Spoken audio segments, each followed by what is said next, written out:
Hello friends, welcome to me కథల సంపుటి.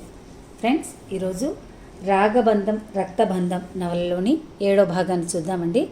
నవలలోకి వెళ్లే ముందు ఇంకా ఎవరైనా మన ఛానల్ని సబ్స్క్రైబ్ చేయనట్లయితే తప్పకుండా ఛానల్ని సబ్స్క్రైబ్ చేయండి, లైక్ చేయండి, షేర్ చేయండి, కామెంట్ చేయండి.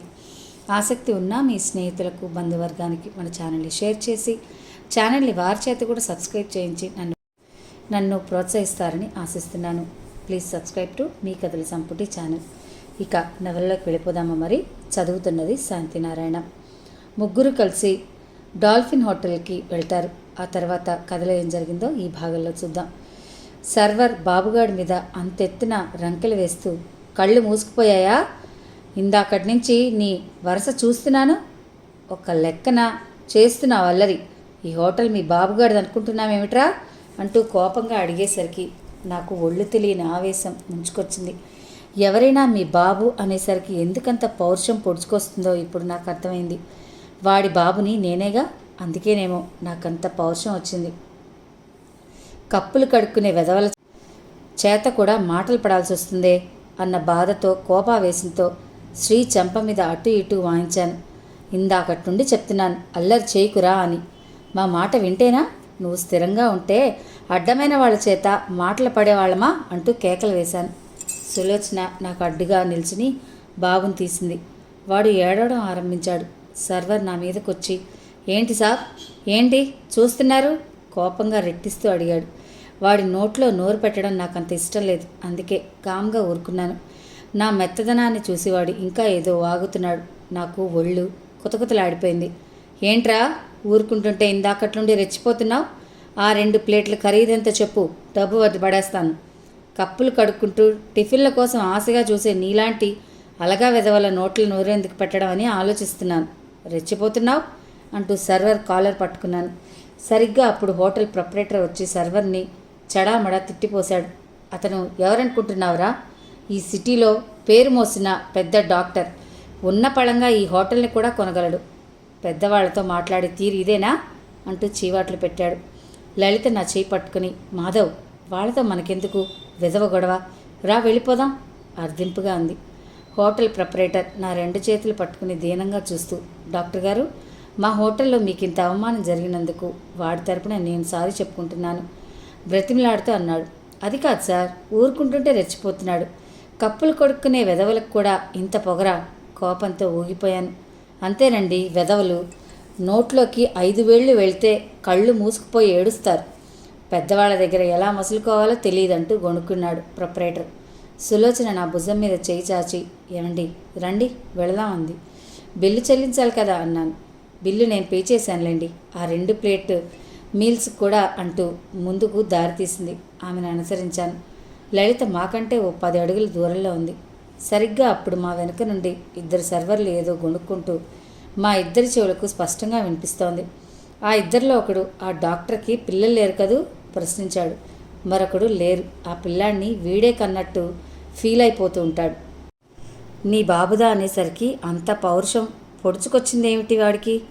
ఒకవేళ ఆ పిల్లాడిని వీడే కన్నాడేమో ఎగతాళిగా ప్రశ్నించాడు మొదటివాడు. ఆ మాటలు నా చెవుల్లో పదే పదే ప్రతిధ్వనించాయి. కోపంతో నా పిడికిళ్ళు బిగుసుకుంటున్నాయి. వాళ్లతో ఈరోజు తాడో పేడో తేలిపోవాలని గిరుక్కున వెనుదిరిగాను. సులోచన వారించి నన్ను బలవంతంగా కారు దగ్గరికి లాక్కెళ్ళిపోయింది. నిస్సహాయంగా కారులో కూలబడ్డాను. కార్ స్టార్ట్ చేస్తూ వెనక్కి తిరిగి చూశాను. బ్యాక్ సీట్లో వాళ్ళమ్మ ఒడిలో కూర్చుని బాబుగాడు చిన్నగా ఏడుస్తూ రాగం తీస్తున్నాడు. కోపం తాలూకా వేడిలో ఉన్నానేమో తర్జనను చూపిస్తూ, ఈసారి ఎక్కడికైనా వెళ్ళినప్పుడు అల్లరి చేశావంటే కాళ్ళు విరక్కొడతాను బెదిరించాను. వాడు బెదిరిపై వాళ్ళమ్మ గుండెల్లో ముఖం దాచేసుకుని వెక్కి వెక్కి ఏడవనారంభించాడు. మీరు కోపం వస్తే మనిషి కాదు, ఎప్పుడు అలా చెంపల మీద కొడతారేంటి? చూడండి వాడి బుగ్గలు ఎర్రగా ఎలా కమిలిపోయాయో దెబ్బలాడింది సులోచన. అప్పుడు చూశాను వాడి లేత బుగ్గల వైపు. గతుక్కుమన్నాను. నా గుండెనెవరో రంపంతో కోస్తున్నంత బాధ. విలవెల్లాడిపోయాను. ఆ సర్వర్ వెధవ ఏదో కూశాడని ఆ కోపంలో ఈ పసివాడిని అనవసరంగా కొట్టాను.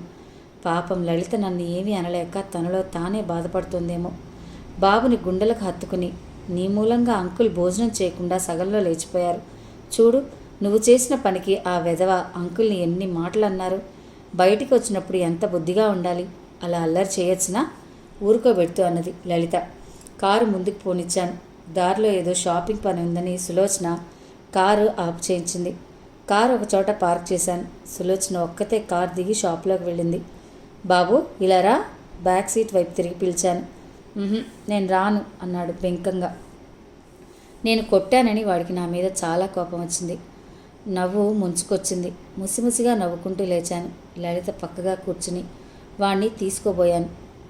నేను రాను, మీరు నన్ను కొట్టారుగా ఉక్రోషంగా అన్నాడు పక్కున నవ్వుతూ. వాళ్ళమ్మ ఎదలో తలదాచుకున్న వాడి నుదుటి మీద ముద్దు పెట్టుకుని, పిచ్చినాన్న నిన్ను ఇంకెప్పుడు కొట్టనురా, రామరీ అన్నాను లాలనగా.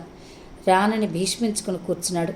బలవంతంగా లలిత ఒళ్ళో నుండి వాణ్ణి తీసి నా ఒడిలో కూర్చోబెట్టుకుని ఎర్రగా కమిలిపోయిన బుగ్గలను వేళ్లతో స్పృశిస్తూ కంటనీరు పెట్టుకున్నాను. లలిత కంగారుగా, మాధవ్ ఏమిటా కన్నీళ్ళు అడిగింది. సారీ లలిత, ఆ వెధవ ఏదో వాగాడన్న కోపంతో ఈ పసివాణ్ణి కొట్టానంటూ వాపోయాను. కన్నబిడ్డ కంటే ఎక్కువగా చూసుకుంటున్నావు, ఒక దెబ్బేస్తే తప్పే ఉందిలే అన్నది. అంకుల్ ఐస్ క్రీమ్ కావాలి, దగ్గరలోనే కనిపిస్తున్న ఐస్ క్రీమ్ పార్లర్ని చూపించాడు.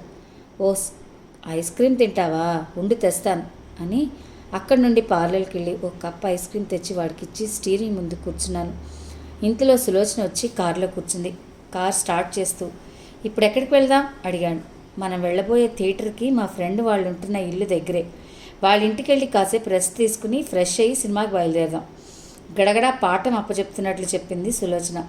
10 నిమిషాల్లో సులోచన ఫ్రెండ్ ఇంటి ముందు కారాపాను. అందరూ దిగి వాళ్ళ ఇంటికి ప్రవేశించాం. సులోచన స్నేహితులు మమ్మల్ని సాదరంగా ఆహ్వానించింది. ఈ బాబు మీ బాబా, అచ్చుగుద్దినట్లు వాళ్ళ డాడీలా ఉన్నాడే అంటూ ఆశ్చర్యంగా నా వైపు చూసిందామా. ఎదుటి వాళ్ళు మాట్లాడటానికి అవకాశం ఇవ్వకుండా నేను కంగారుగా లలిత వైపు చూశాను. లలిత ఆ మాటలు విన్నట్టు లేదు. ఎదురుగా టీపాయ్ మీద మ్యాగజైన్ తిరిగేస్తూ అందులో నిమగ్నమైపోయింది. లలిత వినుంటే ఆ మాటలకు ఎలా రియాక్ట్ అయ్యేదో కదా. సులోచన అవునని చెప్పలేదు, కాదని చెప్పలేదు. తెలివిగా టాపిక్ మారుస్తూ వేరే మాటల్లోకి దించేసింది. ఆ సాయంత్రం 5 అవుతుండగా థియేటర్కి చేరుకున్నాం. టికెట్స్ తీసుకుని హాల్లో కూర్చున్నాం. నెంబరింగ్ బట్టి అటు ఇటు లేడీస్ కూర్చోవడంతో లలితకు సులోచనకు మధ్య కూర్చోక తప్పలేదు. బాబుగాడు వాళ్ళ మమ్మీ ఒడిలో కూర్చుని సినిమా ఇంట్రెస్టింగ్గా చూస్తున్నాడు. ఇంటర్వెల్ అయింది. బాబు వాళ్ళ మమ్మీ చెవి దగ్గర నోరు పెట్టి ఏదో గుసగుసలాడుతున్నాడు. లలిత తనలో తానే నవ్వుకుంటుంది. వాళ్ళిద్దరిని ముచ్చటగా చూస్తూ, ఏమిట్రా మీ మమ్మీ చెవిలో సీక్రెట్స్ చెప్తున్నావు నవ్వుతూ అడిగాడు. మమ్మీ నువ్వు చెప్పు గారాభంగా అన్నాడు. ఏమిటి లలిత ఆర్ధవంగా అడిగాను. ఏముంది, ఐస్ క్రీమ్ తింటాట. ఇందాక ఒక కప్పు తిన్నాడు కదా, ఇప్పుడు అడిగితే నువ్వు కేకలేస్తావని నేను రికమెండ్ చేయాలట అంది. ఓ సింతేనా, దీనికి మీ మమ్మీ రికమెండ్ చేయాలా, రా కొనుక్కుందాం అని వాడు చేయి పట్టుకుని లేస్తూ, మీరు రండి కాసేపు బయట నిలబడదాం వాళ్ళిద్దరిని ఉద్దేశించి అంటూ బయటికి దారితీశాను. ఆడవాళ్ళిద్దరూ నన్ను అనుసరించారు. బాబు ఐస్ క్రీమ్, మా ముగ్గురికి కూల్ డ్రింక్స్ తీసుకున్నాను. సరిగ్గా అప్పుడు మా నర్సింగ్ హోమ్లో పనిచేస్తున్న కాంపౌండర్ సూర్యం హడావిడిగా మేము ఉన్న చోటుకు వచ్చాడు. అతడు ఎందుచేతనో ఆందోళనగా ఉన్నట్లు అనిపిస్తుంది. శరీరం అంతా చెమటలు పోస్తున్నాయి. ముఖం కందగడ్డలా ఎర్రగా ఉంది. ఆయాస పడుతున్నట్లున్నాడు. దాదాపు ఒగరుస్తూనే నమస్తే సార్ వినయంగా నిలబడి చేతులెత్తి నమస్కరించాడు. మేము ఖాళీ చేసిన డ్రింక్ బాటిల్స్ కొట్టువాడికిచ్చి డబ్బులు ఇస్తూ, ఏమిటి సూర్యం ఇలా వచ్చావు, ఏమిటి విషయం, చాలా కంగారుగా కనిపిస్తున్నావు అడిగాడు. మా ఆవిడ్ని మన నర్సింగ్ హోమ్లో జాయిన్ చేశాను కదండి అంటూ ఆగాడు. ఇంతకేమైంది ఆతృతగా అడిగాను. సడన్గా ఇప్పుడు నొప్పులు మొదలయ్యాయండి. మన హెడ్ నర్స్ పరీక్ష చేసి సిజేరియన్ పడుతుంది, వెంటనే డాక్టర్ అయ్య గారు ఎక్కడున్నా తీసుకురమ్మని పంపించిందండి. అందుకనే ఉన్న పళంగా మన ఇంటికి పరిగెత్తుకుని వెళ్ళానండి. అక్కడ మీరు లేరు. రవిచంద్ర గారి అయ్యగారు మీరు ఏ థియేటర్కి వెళ్ళారని వివరించారు. ఆటో వేసుకుని ఆగమేఘాల మీద ఇక్కడికి వాలానండి వగర్చుంటూ చెప్పాడు సూర్యం. సర్లే నువ్వేం కంగారు పడకు, మేము ఉన్నాంగా అంటూ సూర్యంను ఓదార్చి సులోచన వైపు తిరిగి, హాస్పిటల్కి నేను వెళ్తాను, మీరు సినిమా అయిన తర్వాత వచ్చేయండి అన్నాను. నేను వెళ్తాను, మీరు సినిమా చూసి రండి అంది సులోచన. వద్దు మాధవ్, అందరం వెళ్ళిపోదాం అంది లలిత. లలిత సినిమా మధ్యలో వచ్చేస్తే బాబు బాధపడ్డు చూడు, అప్పుడే వాడి ముఖం నల్లగా ఎలా మాడిపోయిందో. మీరందరూ సినిమా చూసి రండి, నేను వెళ్తాను నడు సూర్యం అంటూ కదలబోయింది సులోచన. ఆగు సులోచన, కార్ నువ్వు తీసుకెళ్ళి మేము ఆటోలో వస్తామంటూ కార్ కీస్ ఆమె చేతిలో పెట్టాడు. సులోచన కీస్ తీసుకుని కార్ దగ్గరికి వెళ్ళింది. ఆమెను చూస్తే జాలేసింది. ఎప్పుడు సినిమాలే చూడదు. ఈరోజు పెళ్లి రోజు అని సినిమా ప్రోగ్రాం పెట్టుకుంది. పనిగట్టుకుని తన కోరిక తీరకుండానే వెళ్ళిపోయింది. నేను లలిత హాల్లోకి దారితీశాం.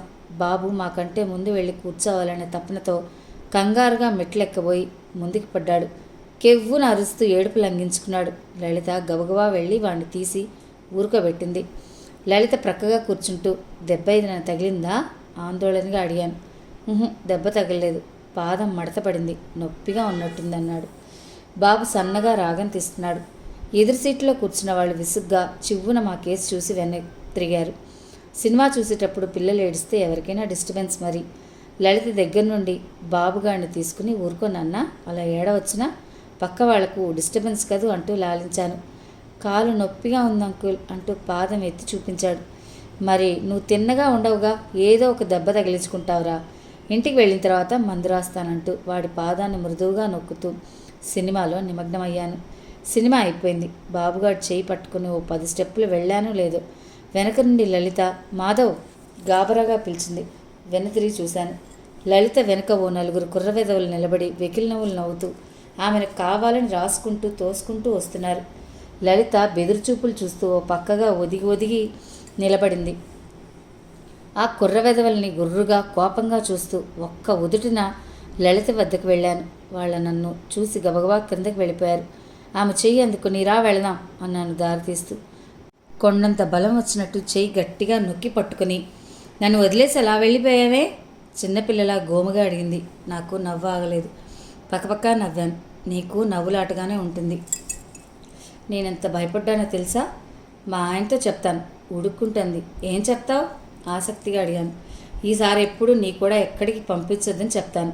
నువ్వెంతో సెక్యూరిటీ ఇస్తావనుకుంటే ఇదా నువ్వు చేసే పని కోపంగా అడిగింది. అమ్మో అంత పని చేయకు తల్లి, నిన్ను అసలు విడిచిపెట్టనుగా. ఆమె చేతిని గట్టిగా బిగించి పట్టుకున్నాను. థియేటర్ గ్రౌండ్లోకి వచ్చేసరికి మా ఫ్రెండ్ కనిపించాడు. వాడితో కబుర్లలో పడ్డాను. లలిత నాకు 10 అడుగుల దూరంలో ఉంది. బాబు వాళ్ళమ్మ చేయి పట్టుకుని ఇంటికి వెళ్ళిపోదామంటూ మారాం చేస్తున్నాడు. అంకుల్ ఎవరితోనో మాట్లాడుతున్నారుగా, వెళ్దాం ఉండి నాన్న సర్ది చెప్తోంది. బాబు నా దగ్గరికి వచ్చి అంకుల్ అందరూ వెళ్ళిపోయారు, రా వెళ్ళిపోదాం నాకు కంగారు పెట్టసాగాడు. నిజమే, అందరూ అప్పటికే వెళ్ళిపోయారు. సెకండ్ షో కూడా బిగిన్ చేసినట్టున్నారు. నా దృష్టి ఒకచోట ఆగిపోయింది. థియేటర్లో ఇందాక లలిత వెంటపడ్డ ఆ కుర్రవెదవులు లలిత నిల్చున్న ప్రదేశంతో అటు ఇటు తచ్చాడుతున్నారు. వాళ్ళను ఒక క్రీగంట కనిపెడుతున్నాను. పాపం లలితకు అదేం తెలీదు. ఏటో చూస్తోంది. లలిత అక్కడ ఒంటరిగా ఉండడం అంత మంచిది కాదని మా ఫ్రెండ్ దగ్గర సెలవు తీసుకుని బాబు చేయి పట్టుకుని ముందుకు అడుగు వేశానో లేదు. అంతే, కరెంటు ఫెయిల్ అయింది. నా గుండె గుబేలు మంది.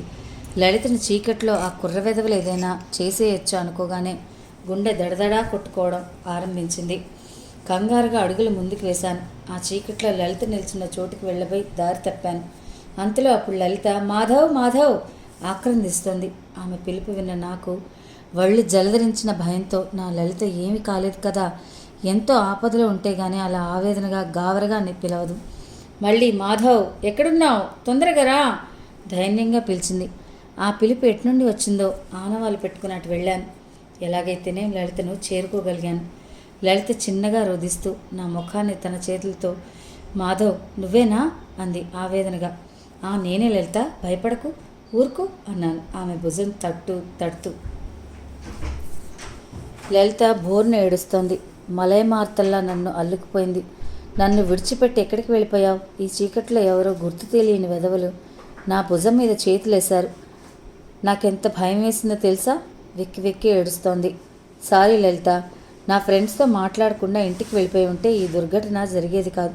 ఊరుకో, నేను వచ్చేసానుగా, నీకేం భయం లేదంటూ చిన్న పాపాయిని లాలించినట్టు ఆమె శిరస్సును నిమిరి ఆమె శరీరం చిగురుటాకులా వణుకుతోంది భయం చేత.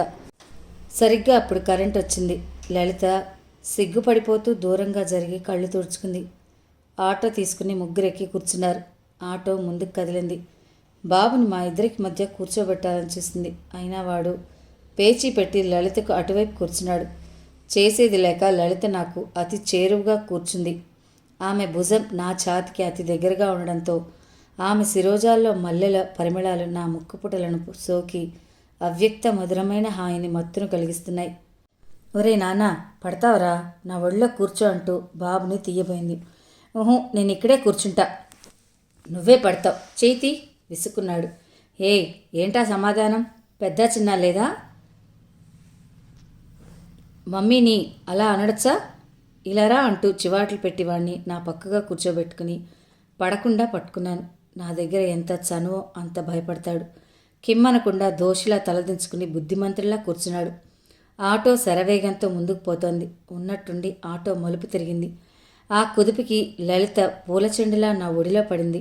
ఆమె కాసేపు అలానే నా ఒడిలో ఒదిగి ఉంటే ఎంత బాగుండేది. మనసు ముచ్చటపడింది. నా ముచ్చట తీరకుండానే లలిత వెంటనే విసుగ్గా లేచి ఆటో వాణ్ణి చిన్నగా తిట్టుకుంది. లలిత నా ఒడిలో పడేటప్పుడు ఆమె పమిట అలవోకగా జారిపోయింది. నా దృష్టి అటే నిలిచిపోయింది. అలా చూడటం సంస్కారం కాదనిపించింది. ఒక పిల్లాడికి తల్లి అయిన ఆమె సొగసు ఎక్కడ చెక్కు చెదరలేదు. నిజంగా ఆమె సోయగాలను అర్ధచంద్రాకారాల్లాంటి ఆ 2 పర్వత కనుల ముందు నేనొక సెలయేర్నై ప్రవహించి మైమర్చిపోవాలనిపించింది. లలిత బిడియపడుతూ కంగారుగా పవిడ సర్దుకుంది. ఆటో ఇంటి ముందు ఆగ్గానే లలిత ఆటో దిగి బాబు చేయి పట్టుకుని వడివడిగా తన ఇంట్లోకి వెళ్ళిపోయింది. లలిత పర్స్ మర్చిపోయి వెళ్ళిపోయింది. అది తీసి భద్రపరిచాను. మీటర్ ఛార్జీ ప్రకారం ఆటో వారికి డబ్బులిచ్చి ఆటో దిగేశాను. ఇంట్లోకి ప్రవేశించాను. సులోచన వైపు విస్మయంగా చూశాను. సులోచన తెల్లటి గాంధీ టెక్స్ కాటన్ శారీ కట్టుకుంది. తలలో మల్లెపూలు పెట్టుకుంది. సాధారణంగా ఇంట్లో ఉన్నంతసేపు నైటీలోనే ఉంటుంది. శ్రద్ధగా ఎప్పుడూ పువ్వులు పెట్టుకోవడం తాను చూడలేదు. నా కోసమే ఎదురు చూస్తున్నట్లు కూర్చునుంది. నన్ను చూడగానే ఒక్క ఉదుటం లేచి నా చెంతకొచ్చి, ఇంత ఆలస్యమైందే, సినిమా వదిలి గంట పైన అయిందా? ఆరా తీస్తూ అడిగింది. దారిలో మా ఫ్రెండ్ కనిపిస్తేనే వాడితో మాట్లాడటం లేట్ అయింది. ఏమిటి ఈరోజు గెటప్ మార్చావు? తెల్ల చీర, మల్లె పువ్వులు, కారణం ఏమిటో తెలుసుకోవచ్చునా? చిలిపిగా అడిగాను. ఈరోజు మన మ్యారేజ్ డే, అప్పుడే మర్చిపోయారా? అడిగింది. అవును, ఈరోజు మన మ్యారేజ్ డే కదూ, మర్చిపోయాను. నా మతిమరుపుతనానికి సిగ్గుపడుతూ బాత్రూంలోకి దారి తీశాను. ఫ్రెష్ అవుదామని 10 నిమిషాల్లో తిరిగి వచ్చాను. సులోచన డైనింగ్ టేబుల్ ముందు కూర్చుంటూ, రండి భోజనం చేద్దురుగాని. ప్రొద్దుట కూడా భోజనం సరిగ్గా చేయలేదంది ప్లేట్లో అన్నం కూరలు వడ్డిస్తూ. హాస్పిటల్ నుండి వచ్చి వంట చేశావా? ఈ రోజుకి హోటల్ నుండి తెప్పిస్తే పోయేదిగా అన్నాడు కొంచెం నొచ్చుకుంటూ. చాలండి వెదవ హోటల్ భోజనం. ప్రొద్దుటే నాకు సరిగ్గా సహించలేదు. నీరసం అనిపించినా ఓ అరగంటలో చకచకా వంట అయిందనిపించాను అంది. ఇంతకీ సూర్యం భార్యకు డెలివరీ సులువుగా అయిందా అడిగాను. సిజేరియన్ తప్పలేదంది పాప ఆతృతగా అడిగాను, నోట్లో ముద్ద పెట్టుకుంటూ. మీరెప్పుడు ఎవరికి డెలివరీ వచ్చినా పాప అని ఆతృతగా అడుగుతారు. మీకు పాప అంటే ఇష్టమా? మెరిసే కళ్ళతో అడిగింది. ఇష్టమే, ఆకాంక్ష అయితే ఉంది, కానీ కోరిక తీరే అవకాశం లేదుగా. నేను అన్నిటికీ దురదృష్ట జాతకుడినే. ఉన్న ఒక్క కొడుకుని, వీడు నా వంశోద్ధారకుడు అని లోకానికి చాటి చెప్పుకోలేని దౌర్భాగ్యుణ్ణి. నాలాంటి దురదృష్ట జాతకులు అందని వాటిని ఆశించడం అవివేకమే. నా గొంతు గాద్గదమైంది. కళ్ళు చెమర్చాయి. సులోచన నా వైపు జాలిగా దైన్యంగా చూసింది. మీకు పిల్లలంటే ఎంత ఆపేక్షో నాకు తెలుసు. నిజంగా నా వలనే మీ కోరిక తీరలేదు. మాతృత్వాన్ని కోల్పోయిన అభాగ్యురాల్ని మీ జీవితంలో అడుగుపెట్టి మీకు నిరాశ నిస్పృహలు మిగిల్చాను అంది బొంగురుపోయిన గొంతుతో. సులోచనను చూస్తే నా గుండె నీరైంది. బాధపడకు, ఆ టాపిక్ ఆపే. ఈ రోజంతా సరదాగా గడపాలని అనుకున్నాం. ఇక జరగని వాటి గురించి తలంపవద్దు అనునయంగా అంటూ ఆమె భుజం చుట్టూ చేయి సాచాను ఓదార్పుగా. ఏమండి, పిల్లల కోసం మీరు పడే ఆవేదన చూస్తుంటే నా గుండె నీరైపోతుంది. పోనీ మీరు మరో పెళ్లి చేసుకోరాదు అంది ఆశగా చూస్తున్న వైపు. సులోచన, నా కంటల్లో ప్రాణం ఉండగా అది జరగని పని. మరింకెప్పుడు ఇలాంటి పొరపాటు మాటలు మాట్లాడకు. ఈ విషయంలోనే అమ్మ మాటని ధిక్కరించాను. అమ్మ తన మాట వినలేదని నా మీద అలిగి వెళ్ళిపోయింది. నాన్నగారు పోయిన తర్వాత కూడా అమ్మ అక్కడ ఒంటరిగా ఉంటోంది. ఆ మారుమూల గ్రామంలో ఒంటరిగా అమ్మ గడుపుతోందన్న బాధ నన్ను నిలువెల్లా వేధిస్తోంది. తనే ఎప్పటికైనా మనసు మార్చుకుని వస్తుందని వేచి ఉన్నాను అన్నాను ఆవేదనగా. సులోచన గుడ్లప్పగిస్తూ నా వైపే చూస్తూ ఉండిపోయింది. భోజనం కానిచ్చి బెడ్రూమ్లోకి అడుగుపెట్టాను. లలిత రూపాన్ని మనసులో నుండి చెరపలేక లలిత తలపులతో ఊహలతో జీవిస్తూ ఒక పక్క సులోచనకు అన్యాయం చేస్తున్నానని కుమిలిపోతుంటే మళ్ళీ తనకు పెళ్ళా ఈ మాట తలుచుకోవడానికే తనకు అసహ్యంగా అనిపిస్తోంది. ఉన్నట్టుండి నా దృష్టి డ్రెస్సింగ్ టేబుల్ మీద లలిత పర్స్ మీద పడింది. పర్స్ తీసుకుని లలిత ఇంటికి వెళ్ళాను. లలిత వాళ్ళ బెడ్రూమ్లో లైట్ వెలుగుతోంది. వాళ్ళు ఇంకా పడుకున్నట్లేదు. మాటలు మాత్రం బెడ్రూమ్ యువతలకు వినిపిస్తున్నాయి. ఈసారి ఎప్పుడైనా మీరు తోడుగా లేకుండా నన్ను ఎవరు కూడా నేను పంపిస్తే నేను ససేమిరా వెళ్ళనండి అంది కోపంగా లలిత. ఏం లలిత, ఏమైంది? రవిచంద్ర అడిగాడు. థియేటర్ వద్ద జరిగిన సంఘటన విపులంగా వివరించింది లలిత. నాకెంత భయం వేసిందో తెలుసా? భయంతో గజగజ వణికిపోతూ మాధవ్ని పట్టేసుకున్నాను. నాకు ఆ సమయంలో మాధవ్ తోడబుట్టిన వాళ్ళ అనిపించాడు. తప్పో ఒప్పో నాకు తెలియదు కానీ భయంతో చిన్నపిల్లలా పట్టుకుని ఏడ్చేశాను. నన్ను అపార్థం చేసుకోరుగా అంది లలిత. చచా, అవే మాటలు లలిత. నువ్వు ఎలాంటి దానివో నాకు తెలియదా? నా ప్రేమ తోటలో వికసించిన పారిజాత పుష్పానివి నువ్వు. ఈ పువ్వు తన వలపు పరిమళాన్ని తన భర్త దోసిల్లో పోస్తుంది కానీ ఎవరికీ ఇవ్వదు. ఆపద ముంచుకొచ్చినప్పుడు ఇది తప్పు అది ఒప్పు అని ఆలోచించే టైం ఎక్కడుంటుంది? అయినా మాధవ్ కూడా చాలా మంచి మనిషి. నీ పట్ల సొంత అన్నలా ప్రవర్తిస్తాడన్నది రవిచంద్ర. ఏమండి, నేనంటే మీకెందుకింత ప్రేమ? మార్ధవంగా అడిగింది లలిత. ఏమండి భార్యగారు, మీ భర్త అంటే మీకెందుకు ఇంత ప్రేమ? కొంటిగా అడిగాడు రవిచంద్ర. లలిత కృష్ణవేణి తరంగాల్లా కిలకిలా నవ్వింది. రవిచంద్ర ఆమె నవ్వుతో శృతి కలిపాడు. నేను బరువుగా నిట్టూర్చి అక్కడి నుండి కదిలాను. పిచ్చి లలిత, నన్ను నువ్వు తోడబుట్టిన వాడితో పోల్చుకోవడం నా మనసు తట్టుకోలేకపోతోంది. నా వలపు విందులు నీ ముంగిట పోసి నిన్ను అందుకోవాలని ఎన్ని కలలు కన్నాను. ఇంతలో నువ్వు ఒక సొత్తు అయిపోయావు. నేను కళ్ళు తెరిచేలోగా కలలు కనడం, మూగగా ప్రేమించడమే నాకు తెలుసు. మళ్ళీ జన్మెత్తితే నీకోసం పుడతా. రవిచంద్ర చెస్ ఆటల్లో మంచి ప్రావీణ్యం ఉంది. నేను ఎప్పుడు లలిత ఇంటికి వెళ్ళినా, హలో డాక్టర్ గారు, రండి రండి, ఈరోజు సండే కదా, మీరు ఎప్పుడొస్తారా అని వెయిట్ చేస్తున్నాను, కూర్చోండి, ఓ రౌండ్ వేసేద్దామా అంటూ చెస్ బోర్డు టీపాయ్ మీద నుంచి కుర్చీలో సెటిల్ అయిపోతాడు. నాకు ఇంట్రెస్ట్ లేకపోయినా ఏదో కంపెనీ కోసం తప్పనిసరిగా ఆడాల్సింది. ఆ రోజు ఆదివారం కావడం మూలన ఇద్దరూ చెస్లో మునిగిపోయారు. ఆట అత్యంత రసవత్తరంగా సాగుతోంది. ఉన్నట్టుండి బాబు కూనిరాగం తీస్తూ ఏడవడం ఆరంభించాడు. లలిత వాణ్ణి సముదాయిస్తూ, ఏం కావాలన్నా, ఎందుకు ఏడుస్తున్నావు నువ్వు అంది లాలనగా. మా స్కూల్లో పిల్లలంతా ప్రతి సండేకి బీచ్కి వెళ్తారు. డాడీ నన్ను ఎప్పుడైనా బీచ్కి తీసుకెళ్లారా? బొంగమూతి పెట్టి ప్రశ్నించాడు. అయితే డాడీ ఈరోజు నిన్ను బీచ్కి తీసుకెళ్ళాలి, అవునా అంది. ఈరోజు తప్పకుండా తీసుకెళ్ళాలి, డాడీకి నువ్వు చెప్పు అంటూ వాళ్ళ మమ్మీని రికమెండ్ చేయమంటున్నాడు. చెస్ పై నుండి దృష్టిని మళ్లించకుండా, లలిత, వాడెందుకలా కూనిరాగం తీస్తున్నాడు అడిగాడు రవిచంద్ర. ఏముంది, వాళ్ళ స్కూల్లో పిల్లలంతా ప్రతి సండే బీచ్కి వెళ్తున్నారట. మీరొక్కనాడైనా వాడిని బీచ్కి తీసుకెళ్ళలేదట. ఈరోజు మీ పుత్రరత్నం గారిని మీరు ఎన్ని పనులున్నా బీచ్కి తీసుకెళ్లాల్సిందే లేదు, లేదా వాడి ఇల్లు తీసి పందిరేస్తాడు అంది. ఈరోజే అసలు కుదరదు, నాకు బయట పనుంది అన్నాడు రవిచంద్ర. పోనీ ఈరోజు సండే కదా, తీసుకెళ్ళొచ్చు కదా అంది. అబ్బా, ఇవాళ కుదరదని చెప్పాను కదా, మా ఫ్రెండ్స్ వస్తారు, నేను బయటికి వెళ్ళాలి, వచ్చే సండే తీసుకెళ్తాను, వాడిని ఏదో రకంగా మభ్యపెట్టి ఊరుకోబెట్టు అన్నాడు. లలిత బాబుని దగ్గరకు తీసుకుని, ఈరోజు డాడీకి బయట పనుందంటున్నారుగా, వచ్చే సండే వెళ్దు గాని, ఊరుకోనన్నా, నా బుజ్జి తండ్రి కదూ అంది గారాభంగా. వాడు ఊరుకుంటాడా? కింద పడి అదే పనిగా దొరలసాగాడు. నన్ను ఈరోజే బీచ్కి తీసుకెళ్ళాలి, డాడీ మొన్న సండే కూడా ఇలాగే చెప్పారు, డాడీ మాటలు నేను నమ్మను అంటూ పెద్దగా ఏడవడం మొదలెట్టాడు. ఏమండి, ఓసారి రండి, నా మాట వినడం లేదు అంది భర్తను పిలుస్తూ. లలిత, ఆ మాత్రం సర్ది చెప్పలేవు అన్నాడు చెస్ దగ్గర నుండి కదలకుండానే. ఆ చెస్లో మునిగిపోతే ఇంకేం పట్టించుకోరు, వాడంతలా ఏడుస్తుంటే తీసుకెళ్ళొచ్చుగా అంది విసుక్కుంటూ. అర్థం చేసుకోవేమిటి, నాకు బయట పనుందన్నానా? కొంత విసుగ్గా అన్నాడు. ఇప్పుడు మీ ఫ్రెండ్స్తో బయటికి వెళ్ళేది క్లబ్లో టేబుల్ టెన్నిస్, షటిల్ ఆడడానికే కదూ. ఇంత వయసు వచ్చినా మీకు ఇంకా ఆటల మీద ఇంట్రెస్ట్ పోలేదు. చిన్నపిల్లాడు, వాడికి ఉండదా సండే పూట బయటికి తిరగాలని దెప్పుతున్నట్లు అనింది. అయిపోయిందా దెప్పటం, ఇంకా ఏమైనా మిగిలిందా అసహనంగా చూస్తూ అన్నాడు రవిచంద్ర. లలిత మరిక మాట్లాడలేదు. బాబు వాళ్ళమ్మ చీర కుర్చీలు పట్టుకుని క్రిందకి లాగుతూ పేచీ పెట్టసాగాడు. ఉండు నాన్న, చీర లాగేకు అంటూ వాడిని సముదాయిస్తూ ఎత్తుకుపోయింది. వాడు గింజుకుంటున్నాడు. ఆమె ఓర్పుకి నాకు నవ్వొచ్చింది. రవిచంద్ర వాడి వైపు కోపంగా చూస్తున్నాడు. చూడండి ఎలా గారాబం పెడుతోందో, 2 లాగితే దెబ్బతో వాడే ఏడవడం మానేస్తాడు అంటూ లలిత మీద ఫిర్యాదు చేశాడు. ఆ మాటలకు లలిత రవిచంద్ర వైపు చివ్వను చూసింది. విసురుగా కిచెన్లోకి దారితీసింది. ఓ 10 నిమిషాల్లో పకోడీ ప్లేట్లో సర్ది మా ముందు పెట్టింది. బాబు వాళ్ళమ్మ చీర కొంగు పట్టుకుని ఎక్కడ స్వరం తప్పకుండా అదే రాగం తీస్తున్నాడు.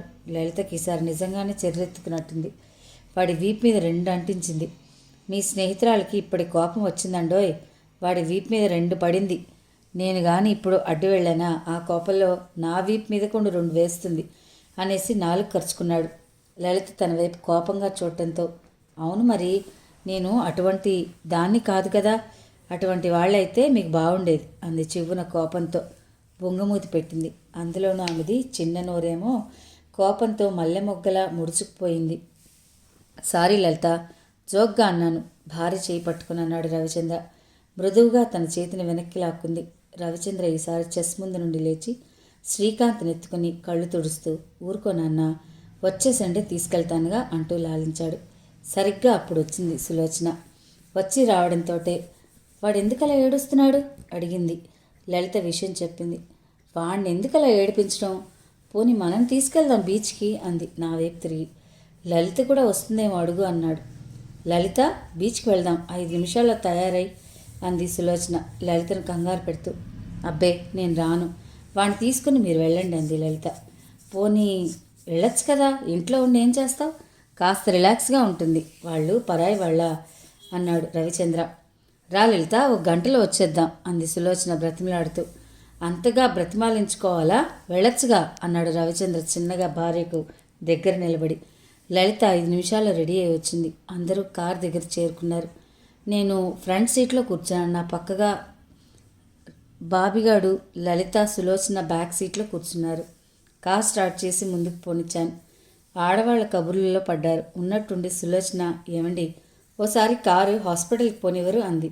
ఇప్పుడెందుకు కాస్త విసుగ్గా అడిగాను వెనక్కి తిరిగి చూస్తూ. ఉదయం హిస్టాక్టమీ ఆపరేషన్ అయింది కదా, ఆ పేషెంట్కి ఎలా ఉందో ఒకసారి చూసి వచ్చేస్తానంది. కార్ని హాస్పిటల్ కాంపౌండ్లో పోనిచ్చాను. సులోచన కార్ దిగి హాస్పిటల్లోకి వెళ్ళి ఓ 10 నిమిషాల్లో తిరిగి వచ్చింది. కార్ ఎక్కకుండానే విండో లోపలికి ముఖం పెట్టి, నేను రావడం లేదు, మీరు వెళ్ళండి అంది. ఎందుకని, నీవే కదా సరదాగా వెళ్దామన్నావు ప్రశ్నించాడు.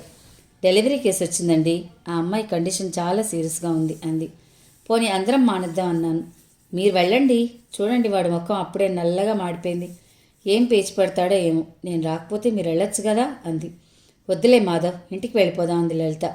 మా మధ్య జరిగే సంభాషణ ద్వారా ప్రోగ్రాం క్యాన్సిల్ అయిపోయిందని గ్రహించిన బాబుగాడు తనలో తాను కుళ్ళి కుళ్ళి ఏడవడం ఆరంభించాడు. కళ్ళు చిన్న మోస్తారు సెలయేళ్లా ప్రవహిస్తున్నాయి. వాణ్ణి చూస్తే జాలేసింది. ఒడిలో కూర్చోబెట్టుకుని కర్చీఫ్తో కళ్ళు తుడుస్తూ, పిచ్చికన్నా, మనం వెళ్ళేది బీచ్కేరా, ఏడవకు లాలనగా అంటూ కార్ బీచ్ రోడ్డుకి పోనిచ్చాను. మాధవ్, ఇంటికి వెళ్ళిపోదాం అన్నాను కదా అంటూ వారించింది లలిత. నువ్వు మరీను, అనుకున్న ప్రోగ్రాం క్యాన్సిల్ అయితే వాడు అప్సెట్ అవుతాడు. మన కోసం వెళ్తున్నామా, వాడి సరదా తీర్చడం కోసం వెళ్తున్నామంటూ మృదువుగా మందలించాను. లలిత మాట్లాడలేదు.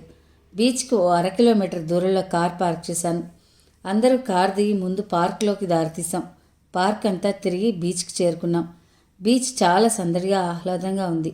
కొత్తగా పెళ్ళైన అందమైన జంటలు, ఫ్యామిలీస్తో వచ్చిన వాళ్ళు, పేరెంట్స్ చేతులు పట్టుకుని అది కావాలి ఇది కావాలని కొనిపించుకుని తినే పిల్లలు, ఒకటే హడావిడి.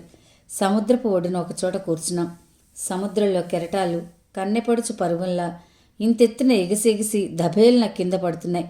ఒక్కొక్క అల అయితే నింగిలో తన ప్రియురాల్ని చేరాలనే కోరికతో పెద్ద ఎత్తున ఎగిసి క్రిందపడి నీరసంగా నిస్పృహగా వెనుదిరిగి సముద్రంలో కలుస్తోంది. బాబు నా మెడ చుట్టూ చేతులేసి గారాభం ఉలకబోస్తూ, అంకుల్ నాకు ఐస్ క్రీమ్ కావాలి అడిగాడు. రా కొనుక్కుందాం అంటూ వాడి చేయి పట్టుకుని ఐస్ క్రీమ్ పార్లర్ దగ్గరికి దారితీశాను. 3 ఐస్ క్రీమ్ కప్పులు, క్యాడ్బరీస్ బిస్కెట్లు తీసుకుని లలిత కూర్చున్న చోటుకొచ్చాం. ఉన్నట్టుండి ఓ అలా లలిత పాదాలకు ముద్దాడి విజయ్ గర్వంగా హుషారుగా ముందుకు వెళ్ళిపోతుంది. అంటే ఈ అలకు కూడా మృదు పల్లంబులైన లలిత పాదాలను ముద్దాడాలనిపించిందేమో. నాకంటే ఈ అలేనయం ఎంత అదృష్టం చేసుకుందో. నేను తీసిపోయాను అంటూ మరొక అల శరవేగంతో వచ్చి లలిత గుండెలను గాఢంగా ఆలింగనం చేసుకుని ఆమె స్పర్శతో తీయందనాన్ని ఆస్వాదిస్తూ పారవస్యంతో ముందుకు వెళ్ళబోయింది. అయ్యో, ఈ అలల్లో ఒక అల్లనై పుట్టుంటే లలిత పాదాలను చుంబించేవాణ్ణి. ఆమె గుండెల్లో నా ముఖం దాచుకుని తీయందనాన్ని, వెచ్చందనాన్ని చవి చూసేవాణ్ణి కదా. మనసు మూగగా ఘోషించింది. లలితకు ఐస్ క్రీమ్ కప్ అందిస్తూ ఆమె పక్కన కూర్చున్నాను. ఐస్ క్రీమ్ నాకు అంత ఇష్టం ఉండదు, వద్దు మాధవ్ అంది లలిత. ఈ ఒక్కరోజుకి తిను పర్వాలేదు అంటూ బలవంతం చేశాను. లలిత మరిక మాట్లాడలేదు. బాబుగాడు ఓ కప్పు లాగించేసి అంకుల్ ఇంకా తింటాను అడిగాడు. నా చేతిలో కప్పు వాడికి అందిస్తూ దీంతో లాస్ట్, ఇక ఇంటికెళ్లే వరకు ఐస్ క్రీమ్ మాట ఎత్తకు, నీ పంటికి అసలు పడదు, జలుబు చేస్తుంది కూడా, వింటున్నావా అంటూ రెట్టించా. దీంతో లాస్ట్, ఇక అడగను అన్నాడు రిపీట్ చేస్తూ. లలిత ఓ 3 స్పూన్లు నోట్లో పెట్టుకుని బాబు నువ్వు తింటావా అడిగింది. ఇప్పటికే 2 తిన్నాడు, ఏదైనా తేడా వేస్తుంది, నువ్వు తినేయచ్చు కదా అన్నాడు మందలింపుగా. అబ్బా నీతో వచ్చిన గొడవే ఇది, వద్దంటుంటే బలవంతంగా తినిపిస్తావు, నాకు ఇష్టం ఉండదానుగా, అది కాస్త విసుగ్గా ఉంది. ఫ్రెండ్స్ విన్నారు కదా నవలలోని ఈ భాగాన్ని. ఈ నవల మిమ్మల్ని అందరినీ అలరిస్తుందని ఆశిస్తున్నాను. మరిన్ని మంచి నవలలు వినాలనుకుంటే తప్పకుండా మన ఛానల్ని సబ్స్క్రైబ్ చేయండి, లైక్ చేయండి, షేర్ చేయండి, కామెంట్ చేయండి. ప్లీజ్ సబ్స్క్రైబ్ టు మీ కథల సంపుటి ఛానల్. మరో భాగంతో మీ ముందుంటాను. అంతవరకు సెలవు. నమస్తే.